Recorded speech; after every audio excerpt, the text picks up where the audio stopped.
Hey guys, in this quick tutorial I'm going to show you how to change your currency inside Pocket Option. If you find this video helpful, please consider to like this video and subscribe to my channel. In saying that, let's just jump straight into the video.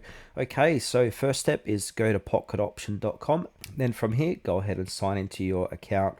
Once you've signed into your account, you want to go ahead and click on trading and now open up a trade account. So I'm going to use Quick Trading Real account for this demonstration.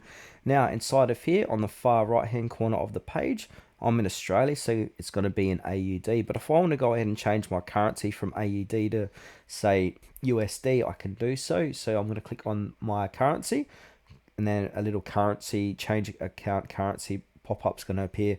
From here, current currency AUD, new currency, I'll go ahead and change this. So if I go ahead and look for USD, it's going to be top of the list. Click confirm, and now that's going to change my currency from AUD to USD as it reflects inside the dashboard here.